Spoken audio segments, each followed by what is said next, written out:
Finfinneen kan uummattoota biyya kanaa guutuuti.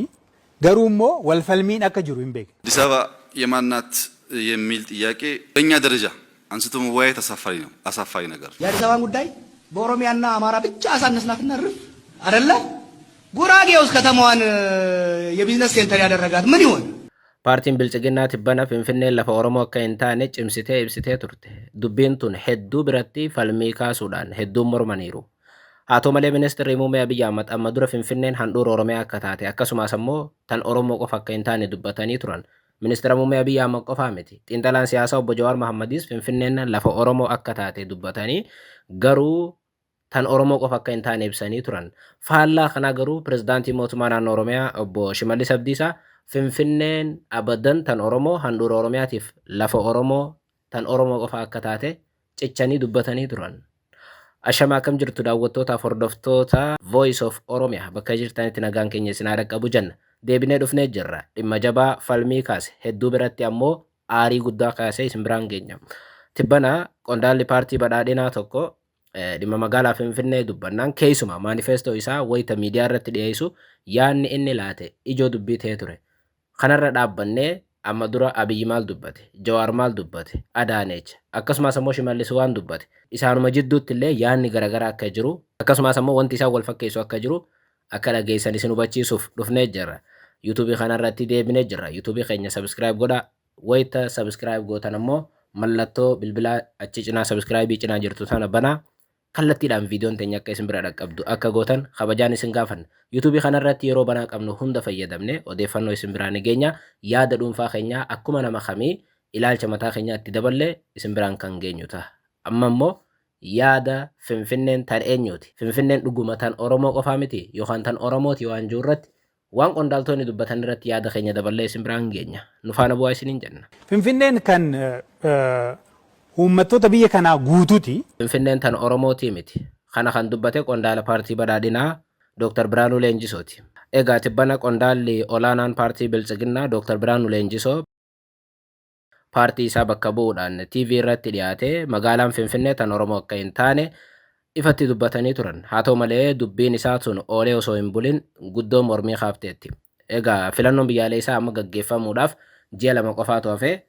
Filannoo kana dursee immoo paartiileen siyaasaa maanifeestoo isaanii miidiyaa irratti dhiyeessaa jiran. Dr. Biraanuu Leenjisoo illeen akkuma qondaala paartii badhaadhinaa tokkotti inni salaaleedha kan amma bakka bu'ee mana mareetiif dhiyaachaa jiru akka himametti. Qondaalli paartii badhaadhinaa kun dhufee TV FBC irratti yaada yookaan maanifeestoo paartii isaa dhiyeessee ture. Wayita yaada sana dhiyeessu Finfinneen tan eenyuuti? Gaaffii jettu kallattiidhaan wayita gaafatamu Finfinneen guutummaatti tan Oromoo akka hin taane tan sabaa fi sablammoota biyyattii akka taate Finfinneen handhuura Oromiyaallee akka hin taanetti yaada laatee ture. Kun ejjennoo qondaala paartii badhaadhinaa kana hin turre ejjennoo paartii badhaadhinaati. Maanifeestoo paartii badhaadhinaa turte.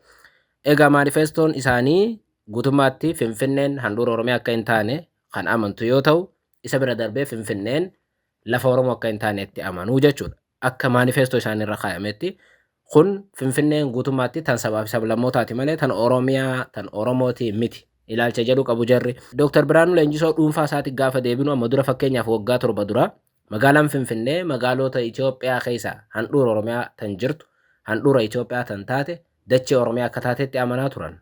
Guyyaa keessaa garuu maanifeestoo paartii isaanii wayita TV irratti dhiyeessan Finfinneen tan sabaa fi sablammootaati malee tan Oromooti miti gaafa jedhani already ilaalcha dhuunfaa isaanii caalaa maanifeestoo yookaan ejjennoo paartii isaanii ibsaa jiru jechuudha. Kanaaf dubbiin isaa tun paartiin badhaadhinaa dhuguma waggoota itti aanan keessatti Finfinnee fi Oromoo adda baasuudhaaf karoora akka qabu agarsiisaa jedhu warri isa mormanii. Dhimmi kun miidiyaa hawaasaa gubbatti falmii kaasee paartii badhaadhinaa warri duraan filachuudhaaf karoora qabanilleen sodaa qaban ibsachaa jiran. Paartiin badhaadhinaa ejjennoo akkasii Oromoo irratti yoo qabaate Finfinneen lafa Oromootii miti jedhee yoo amane akkamiin filanna jedhanii hedduun isaanii yaada kennaa jiru. Warri duraan paartiitti filachuudhaaf deemanilleen abadan hin filannuu jechaa jiran. Dhimma kanaan wal qabatee viidiyooleen amma dura haasawaa Abiyyi Ahmadiis, Jawaar Mohammadis, Shimallis Abdiisaa, Adaaneech Abeebee baay'een isaanii qoodamaa jiru.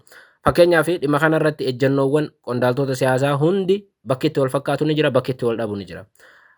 Ministeerri muummee Abiyyi Ahmad dhimma kanarratti amma dura yaada kennanii turan. Fakkeenyaaf magaalaan Finfinnee abadan addatti tan Oromoo ta'uu akka hin dandeenye ibsanii turan. haasoo isaanii amma duraa sanaan heera biyyattii gubbaa kan jirullee abii kaasanii magaalaan tun handhuura Oromiyaa waan jirtuuf dantaa addaa kabajamuu qaba kan jedhu ejjennoo isaanii akka ta'e ibsanii turan. Magaalaan san lafa Oromiyaa keessa jirti kan jedhu heera biyyattii irra kan jiru abii akka fudhatan dubbatanii turan. Magaalattiin addatti handhuura Oromiyaa keessa waan jirtuuf Oromoo saba biraarraa addatti baafamee kophatti waan argachuu qabu jira jedhee hin amanu jaabii. Yookaan ammoo Oromoon addatti Finfinneerraa waa argachuu hin qabu jedhaa biyyi.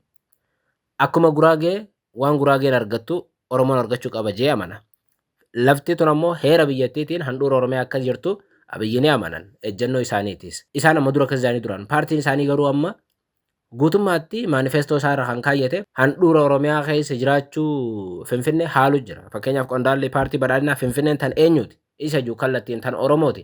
Garuu ammoo sabaafi sablammii walqixa tajaajilti jechuu caalaa guutummaatti Finfinneen tan Oromooti waan juu ni dide. Biraanuu Leenjisoo dhiyoo yoo dubbatanii Finfinneen guutummaatti tan sabaafi sablammootaati ejjennoo jedhu qaba. Kun maanifeestoo paartii badhaadhinaa ture.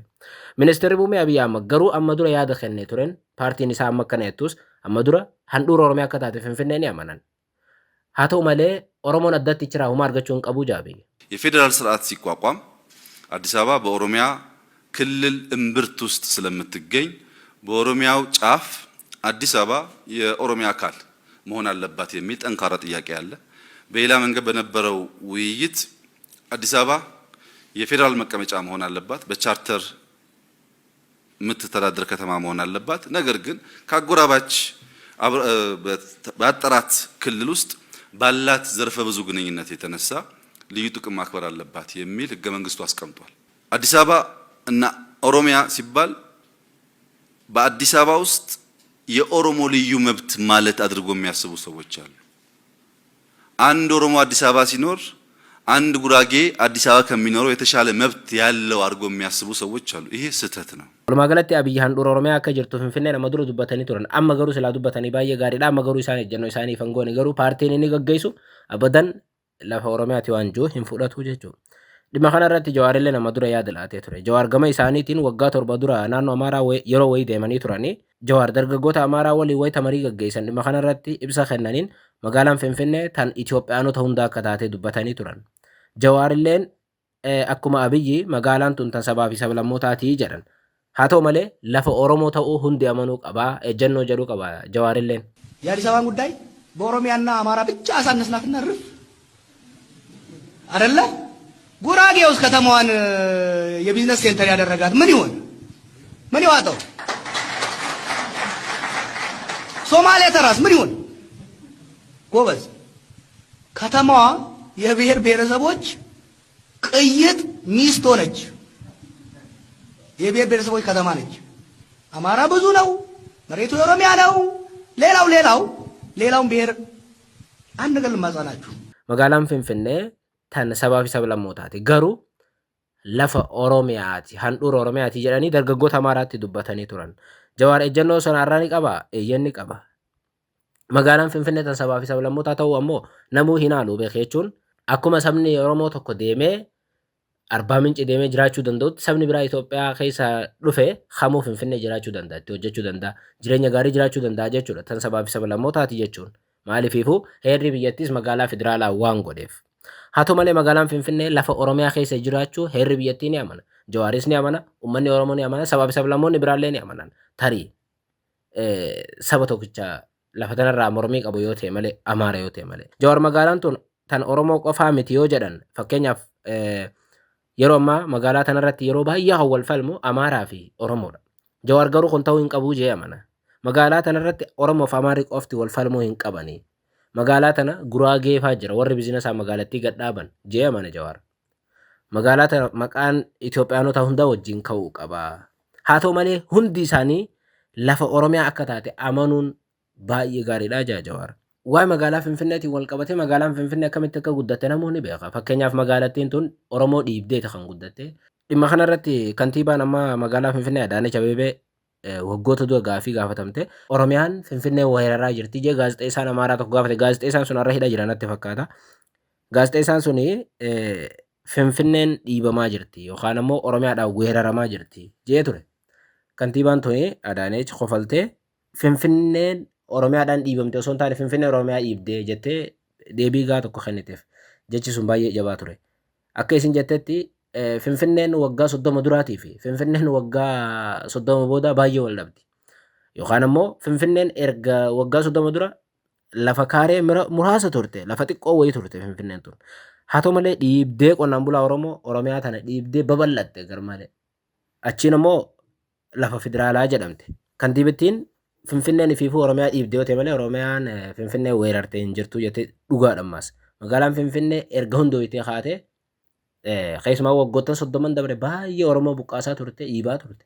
Gaazexeessaan sun garuu akka waan Oromoon yookaan Oromiyaan Finfinnee dhiibdeetti ibseenaan kantiibaan tun itti kofalte. Gama biraatiin pirezidaantii mootummaa naannoo Oromiyaa ammaa obbo Shimallis Abdiisaa illeen obbo Shimallis kuni waan xiqqoo Abiyyiitu qabee fakkaata malee namoota biraatirraa waan baay'een adda. Ejjennoon isaa wayita ibsu sodaa malee dubbata. Waan fedhe yoo ta'e garaan isaa inni hin qabu qad godhee dubbata. Amma dura dhimma magaalaa Finfinnee gaafatamnaan tolchee boonee magaalaan Finfinnee handhuura Oromiyaa lafa Oromoo akka taate kantiibaa pirezidaantii kanaatu dubbate. Ejjennoo akkasii Jawaarii fi Abiyyi illee hin qaban ejjennoo akka Shimallis yookaan ifatti dubbachuu garaadha. Akka Shimallis sun jarri nu waan qaban natti hin fakkaatu.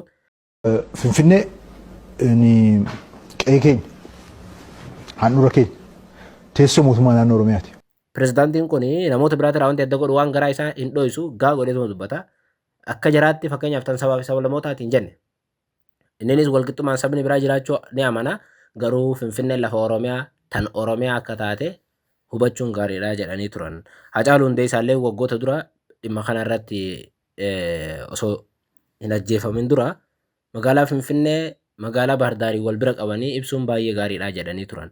Magaalaan Bahardaar magaalaa naannoo Amaaraa yoo taate Maqaleen tan Tigraay yoo taate Finfinneen tan Oromiyaati jechuu wanti nama dhorku hin jiru jedhanii turan. Sabaa fi sablammiin akkuma Bahardaar jiraachuu danda'anii fi Maqalee jiraachuu danda'an Finfinnee jiraachuu danda'an garuu handhuura Oromiyaa akka taate ifatti dubbachuun jara hubachiisuun gaariidha jedhanii turan dhugaa. Waa'ee Finfinnee kanarratti gaafa nan arga darbee miidiyaa irratti ba'anii gaafa laalan Finfinneen kan sabaaf sablammiiti Finfinneen kan hunda keenyaati. Maaltu fide kan akkuma Maqaleen kan Tigraay taate akkuma Bahardaar kan Amaaraa taate Finfinneen kan Oromooti. Dhugaadhaa beeke. Maqaleen tan Tigraay jechaa deebi'anii immoo Finfinneen tan Oromiyaati miti jechuun haraamii wuha. Ejjennoowwan akkasii sun Jawaarii Raayis Abiyyi Raayis mul'achuu turre ture garuu baay'ee irraan mul'atu jarri tan sabaa fi sablammootaati jedhan. Anillee nan qooddadha garuu tolchanii dhugaa jiru tokko ammoo akkuma Bahardaar handhuura naannoo Amaaraa jirtu akkuma Maqaleen handhuura naannoo Tigraay jirtu Finfinneen handhuura Oromiyaa jirti jedhanii jara hubachiisuun baay'ee gaariidha. Yoo akkas hin taane yoo akkasitti heerarrallee hin keenye handhuura Oromiyaa akka taate immoo heerri biyyattii yoo lafa hin keenye waggaa hunda atakaaroo taateetti fufti falmii taateetti fufti jechuudha. Garuu Abiyyi guyyaa keessaa paartiin isaa dhufee yoo amma lafummaan tunu tan Oromiyaatiin jechuu eegalu TV gubbaa bahanii isayyuu arra sila afaan Amaaraatiin taatee dhimmi kun baay'ee qaanee isaa ture. Afaan Oromootii waan ta'eef nuti irra wal falmina malee afaan Amaaraatiin amma jarri hedduun dhageenya.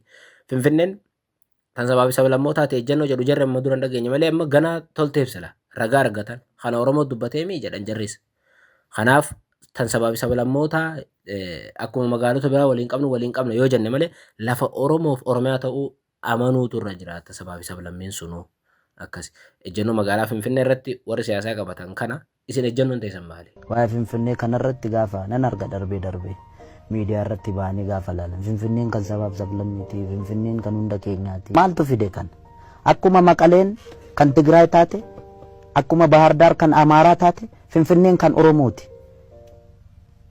Akkamitti turte akkamitti taate jala muranii jala sararanii itti muudha.